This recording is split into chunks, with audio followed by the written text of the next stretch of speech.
Welcome dear student, welcome to this video. Now आज जो है वो हम पेपर एक्सप्लेनेशन मतलब पेपर डिस्कशन करने वाले हैं जो हमारे लास्ट वीक का है। नाउ पेपर डिस्कशन में जो है वो ये फोटोसिंथेसिस के ऊपर ये जो है वो पेपर सेट किया गया था। फोटोसिंथेसिस का जो इंट्रोडक्टरी पार्ट है उसके ऊपर ये पेपर सेट किया गया था। फोटोसिंथेसिस में देखो हम ये सारी चीज़ें पढ़ चुके हैं कि what is the definition of photosynthesis. फिर उसके बाद में हमने जो है वो उसका what are autotrophs, what are chemoautotrophs, फिर उसके बाद में अर्ली एक्सपेरिमेंट, ये सारी चीज़ें हैं। ठीक है, तो यहाँ पे सिर्फ जो है वो फोटोसिंथेसिस के बारे में ही बेसिकली एक इंट्रोडक्टरी पार्ट के ऊपर ये पेपर था।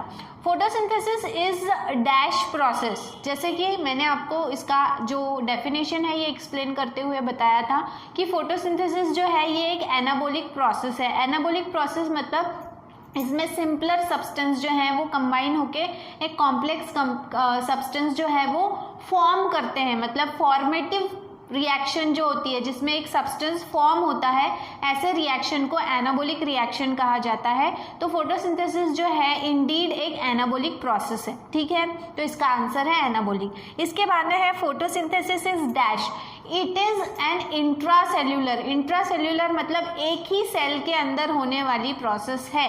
एक ही सेल के अंदर जो है वो ये प्रोसेस होती है। एक दो सेल या तीन सेल, मतलब एक जो प्रोसेस है वो एक ही सेल के अंदर होगी, उसके लिए दो तीन सेल्स इन्वॉल्व नहीं होते, या सेल के बाहर ये प्रोसेस नहीं होती, सेल के अंदर होती है। Then during photosynthesis dash is synthesised as a product of photosynthesis. Glucose molecule हमेशा तैयार होता है इन प्लांट्स, और उसके बाद में जब ये ग्लूकोज यूज करने जो भी प्लांट को कंज्यूम करना है वो कंज्यूम करने के बाद में जो बचा हुआ ग्लूकोज है उसे फिर स्टार्च के फॉर्म में वो स्टोर कर देते हैं। मतलब it is converted into starch and then it is stored in the form of starch. इसलिए बिल्कुल कंफ्यूज नहीं होना, प्लांट जो है वो फूड अपना जो प्रोड्यूस करते हैं वो ग्लूकोज के फॉर्म में प्रोड्यूस करते हैं, वहीं उसे स्टोर जो है वो स्टार्च के फॉर्म में करते हैं। देन इसके बाद में during photosynthesis dash are used. Photosynthesis के दौरान as a raw material carbon dioxide और वाटर का इस्तेमाल होता है एज अ रिएक्टेंट। ठीक है, इसके बाद में during photosynthesis dash is evolve as a by product. Photosynthesis के रिजल्ट के तौर पे एक्चुअली प्लांट का मेन एम होता है for the production of glucose. तो प्लांट जो है वो फोटोसिंथेसिस करते हैं ग्लूकोज बनाने के लिए, तो मेन प्रोडक्ट क्या रहेगा? ग्लूकोज। और उसके साथ में जो गैस रिलीज होती है ऑक्सीजन गैस, वो एक बाय प्रोडक्ट है प्लांट के लिए। ठीक है, तो एज अ बाय प्रोडक्ट यहाँ पे कार्बन डाइऑक्साइड ऑक्सीजन गैस जो है वो रिलीज होती है। Then the process by which bacteria synthesise food by using certain chemicals or raw material is called chemosynthesis. जैसे कि जो है वो आपको बताया था कि कुछ ऐसे बैक्टीरियाज होते हैं जो अपना फूड प्रोड्यूस करते हैं with the help of chemical reaction, या फिर केमिकल्स की मदद से जो है वो अपना फूड तैयार करते हैं। इंस्टेड ऑफ यूजिंग लाइट की जगह वो केमिकल का इस्तेमाल करते हैं for the production of food material. They are called as chemoautotrophs. उन्हें क्या कहा जाता है? कीमो ऑटोट्रॉप्स कहा जाता है। ठीक है, देन इसके बाद में फोटोसिंथेसिस इज अ प्रोसेस। कौन सी प्रोसेस है? रेडॉक्स प्रोसेस है। रेडॉक्स प्रोसेस मतलब क्या? ये एक रेडॉक्स रिएक्शन है। आप लोगों केमिस्ट्री पढ़ते हो उसमें आपने पढ़ा होगा रेडॉक्स रिएक्शन मतलब क्या। रेडॉक्स रिएक्शन मतलब ऐसा रिएक्शन होता है जिसमें एक सब्सटेंस का रिडक्शन और एक सब्सटेंस का जो है वो ऑक्सीडेशन होता है। तो यहाँ पर जो है वो कार्बन डाइऑक्साइड का रिडक्शन होता है और वाटर का जो है वो ऑक्सीडेशन होता है in the process of photosynthesis, इसलिए फोटोसिंथेसिस को एक रेडॉक्स रिएक्शन कहा जाता है। ठीक है, then the meaning of dash is reduction of one substance and oxidation of another substance. अभी बताया मैंने आपको कि रेडॉक्स का मतलब होता है एक सब्सटेंस का रिडक्शन और एक सब्सटेंस का ऑक्सीडेशन।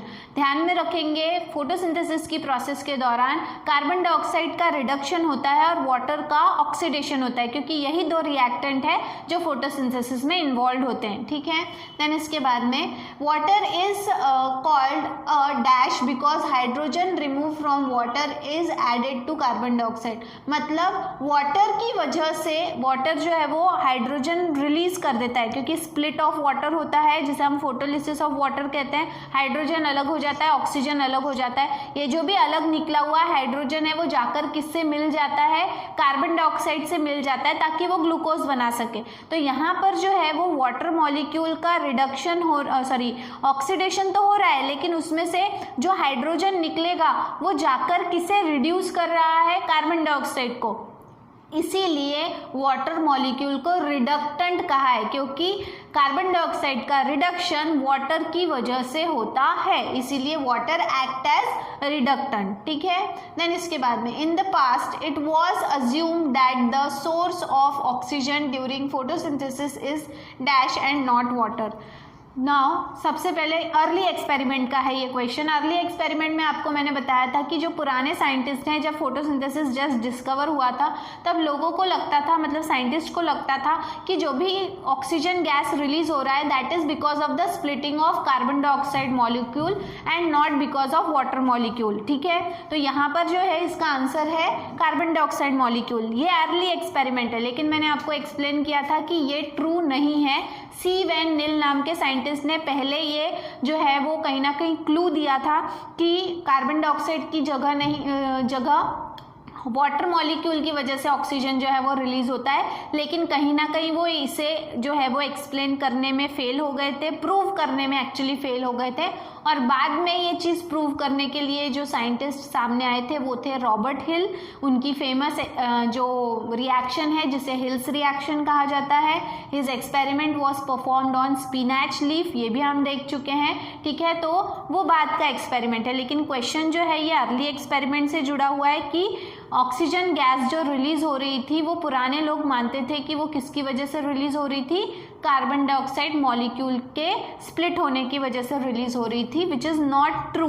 ठीक है। लेकिन ये अर्ली एक्सपेरिमेंट का क्वेश्चन है, इसलिए इसका आंसर जो है वो कार्बन डाइऑक्साइड होगा। ठीक है। सो इस तरह से जो इन पास्ट, इसीलिए यहाँ पे कहा है इन पास्ट, मतलब जो है वो भूतकाल में, तो बहुत पहले।